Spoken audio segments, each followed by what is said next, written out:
Have you ever imagined what the world was like before the flood? How did people live? What did they believe in? And what was the geography of the earth like at that time?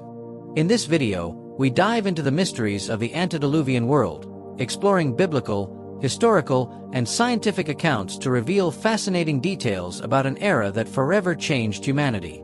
You're about to discover something truly surprising.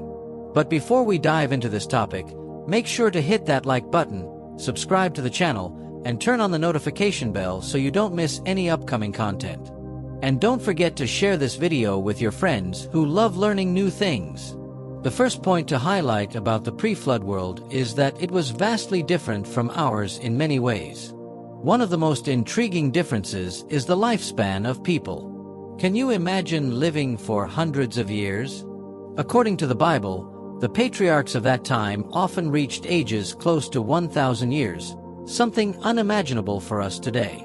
According to the Bible, Adam lived 930 years, Seth lived 912, Methuselah, Noah's grandfather, lived 969 years, and Noah himself lived 950 years. Why such longevity? One of the most widely accepted explanations is that the Earth had a protective canopy of water vapor, which filtered solar radiation and created a temperate climate ideal for human life. During the flood, this canopy was broken, causing torrential rains and a colder, drier climate that affected human health and shortened lifespans. Before the flood, God communicated directly with beings like Adam, Eve, Cain, Abel, Enoch, and Noah, providing guidance and passing judgment on their actions. The Bible also describes a blending between the sons of God and the daughters of men, which produced a race of giants called the Nephilim. Who were these sons of God and daughters of men, and who were the Nephilim? These questions are a source of controversy among biblical scholars. One of the most common interpretations is that the sons of God were fallen angels who, after rebelling against God, came to earth and entered into relationships with human women, the daughters of men.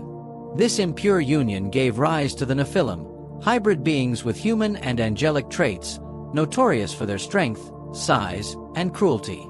They are said to have spread violence and corruption, provoking God's wrath. But who were these fallen angels, and why did they rebel? To understand, we need to go back to a time before the earth was created. The Bible reveals that before the creation of the earth, God existed in His majesty, alongside His Son, Jesus. He also created the angels, spiritual beings who worshipped and served Him. Among them, Lucifer stood out for his beauty, intelligence, and power, earning the title Morning Star. The anointed cherub, who covered God's throne, was the leader of the angels and enjoyed divine proximity. However, his pride and desire to be equal to God led him to convince 1/3 of the angels to rebel. But God, sovereign and all-powerful, did not allow him to take his place. Lucifer and the rebellious angels were cast out of heaven and thrown to earth. Lucifer is now Satan, the adversary, and the others are demons, evil spirits under his command. This marked the beginning of the spiritual war between the kingdoms of God and Satan. When God created the earth and placed man and woman on it, in His image and likeness, Satan saw this as an opportunity to take revenge on God and destroy His work. He considered the earth his domain and viewed Adam and Eve as intruders.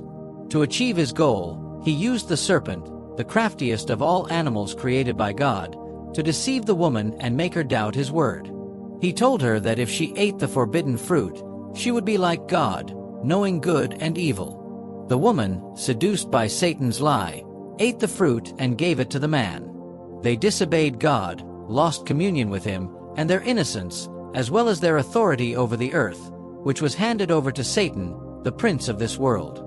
From that moment, sin entered humanity, bringing with it death, pain, suffering, sickness, violence, injustice, oppression, and rebellion against God. The story of humanity became marked by fall and redemption, conflict and hope, judgment and grace. The story of Cain and Abel, sons of Adam and Eve, illustrates contrasting attitudes toward God. Abel offered the best animals from his flock, while Cain presented the fruits of the ground without the same dedication. God accepted Abel's offering but rejected Cain's. Consumed by anger and jealousy, Cain refused to accept God's correction and killed Abel in the field. God, who knows all, asked Cain where Abel was. Cain falsely replied, "I don't know. Am I my brother's keeper?" God responded, "What have you done? Your brother's blood cries out to me from the ground. Cursed are you, and the ground will no longer yield its strength to you. You will be a restless wanderer on the earth." Cain said, "My guilt is too great to bear. You have driven me from the land and condemned me to be a fugitive. Anyone who finds me will kill me." But God declared, "Whoever kills Cain will suffer vengeance sevenfold." The Lord marked Cain, ensuring that no one would harm him. Cain then left God's presence and went to live in the land of Nod, east of Eden. Even as a murderer and fugitive, Cain had descendants. He married a woman, likely from his extended family since Adam and Eve had many children after Abel. Cain had a son named Enoch and founded the first city in history, demonstrating his constructive abilities. His descendants, such as Jabal and Jubal, excelled in various fields, Jabal in livestock herding and Jubal in music. Tubal-Cain became a master of working with bronze and iron, while Naamah was the only woman mentioned in Cain's lineage, illustrating humanity's diversification and the rise of professions. However, it also reflected humanity's increasing distance from God, with the emergence of idolatry and immorality. The Bible records that Lamech, a descendant of Tubal-Cain, was the first polygamist, marrying 2 wives, Adah and Zillah. Lamech also became a murderer, killing a man and a boy over trivial matters. Proud of his cruelty, he boasted to his wives, "Listen to me, you wives of Lamech. Hear my words. I have killed a man for wounding me, a boy for striking me. If Cain is avenged 7 times, then Lamech 77 times." Genesis 4 verses 23 to 24. Meanwhile, Adam and Eve had another son, named Seth, which means substitute. He was given this name as a replacement for Abel, whom Cain had killed. Seth fathered Enosh, who fathered Kenan, who fathered Mahalalel, who fathered Jared, who fathered Enoch, who fathered Methuselah, who fathered Lamech, who fathered Noah. These were the sons of God, who walked with him and worshipped him, in contrast to the sons of men, who rebelled against and rejected God. Among them, Enoch stood out, walking with God so closely that he was taken by God without experiencing death.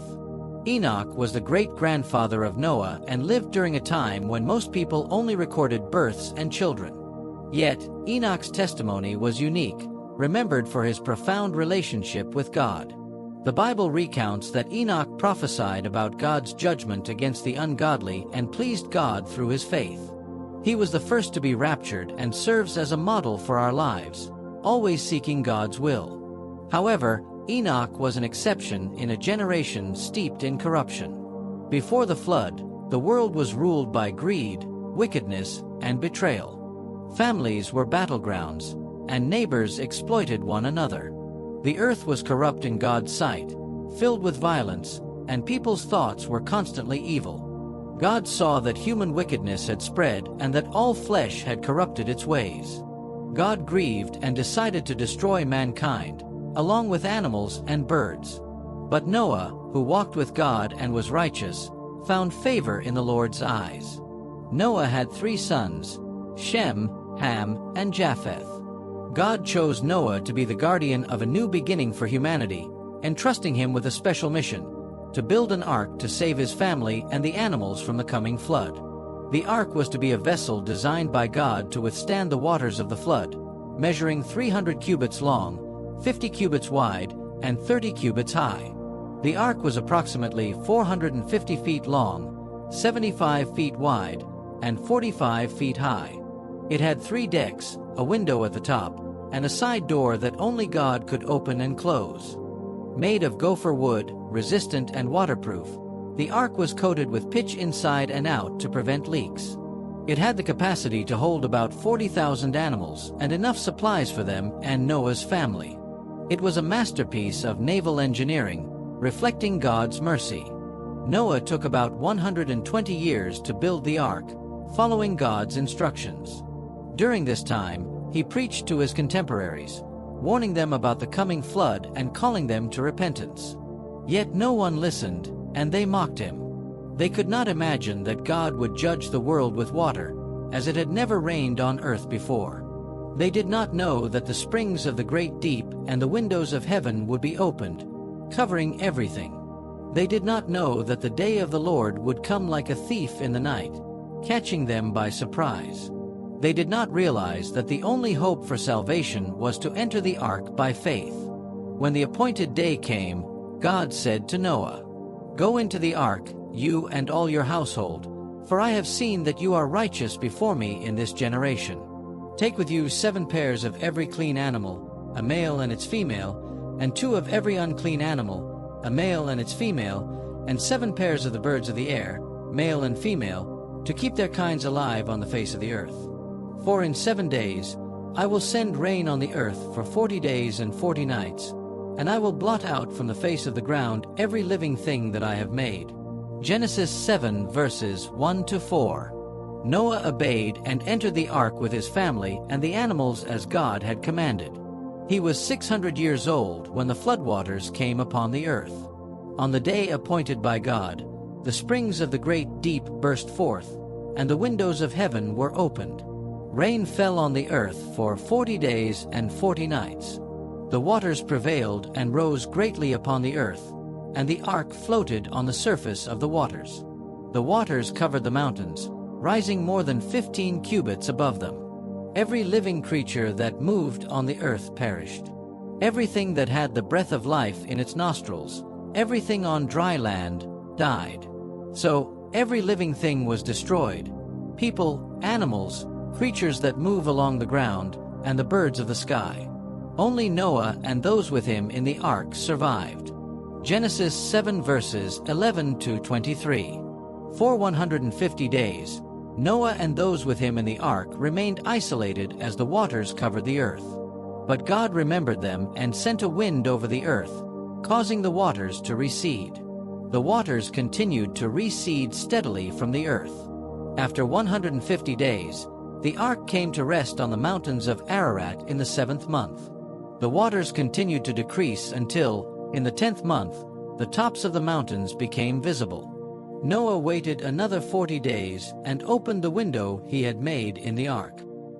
He sent out a raven, which kept flying back and forth until the waters had dried up from the earth. He also sent out a dove to see if the waters had receded from the ground, but the dove could find no place to set its feet and returned to him in the ark, as the waters still covered the surface of the earth. Noah reached out his hand, took the dove, and brought it back to himself in the ark. He waited 7 more days and again sent out the dove. When the dove returned to him in the evening, there in its beak was a freshly plucked olive leaf. Then Noah knew that the waters had receded from the earth. He waited another 7 days and sent out the dove again, but this time it did not return. Genesis 8 verses 6 to 12. Then Noah removed the covering of the ark and saw that the surface of the ground was dry. By the 1st day of the 1st month of Noah's 601st year, the waters had dried up from the earth.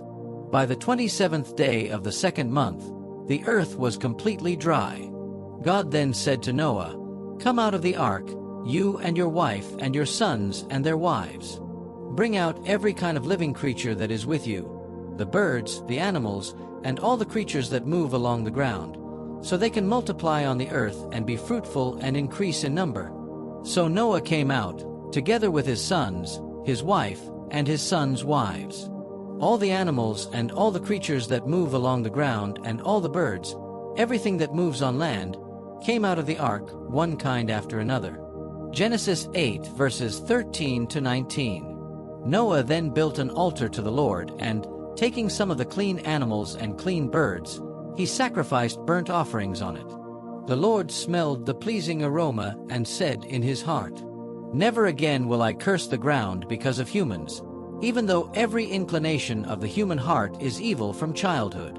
And never again will I destroy all living creatures, as I have done. As long as the earth endures, seed time and harvest, cold and heat, summer and winter, Day and night will never cease. Genesis 8 verses 20 to 22. God blessed Noah and his sons, saying, "Be fruitful and increase in number and fill the earth. The fear and dread of you will fall on all the beasts of the earth, and on all the birds in the sky, on every creature that moves along the ground, and on all the fish in the sea. They are given into your hands. Everything that lives and moves about will be food for you. Just as I gave you the green plants, I now give you everything. But you must not eat meat that has its lifeblood still in it. And for your lifeblood, I will surely demand an accounting. I will demand an accounting from every animal. And from each human being, too, I will demand an accounting for the life of another human being. Whoever sheds human blood, by humans shall their blood be shed. For in the image of God has God made mankind. As for you, be fruitful and increase in number. Multiply on the earth and increase upon it." Genesis 9 verses 1 to 7. God then said to Noah and to his sons with him, "I now establish my covenant with you and with your descendants after you and with every living creature that was with you, the birds, the livestock, and all the wild animals, all those that came out of the ark with you, every living creature on earth. I establish my covenant with you. Never again will all life be destroyed by the waters of a flood. Never again will there be a flood to destroy the earth." God said, "This is the sign of the covenant I am making between me and you and every living creature with you, a covenant for all generations to come. I have set my rainbow in the clouds, and it will be the sign of the covenant between me and the earth. Whenever I bring clouds over the earth and the rainbow appears in the clouds, I will remember my covenant between me and you and all living creatures of every kind.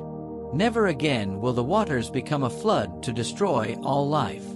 Whenever the rainbow appears in the clouds, I will see it and remember the everlasting covenant between God and all living creatures of every kind on the earth." Genesis 9 verses 8 to 17. The rainbow is the symbol of God's covenant with Noah and all creation. It serves as a reminder of God's faithfulness and goodness. He does not abandon humanity but offers a new beginning.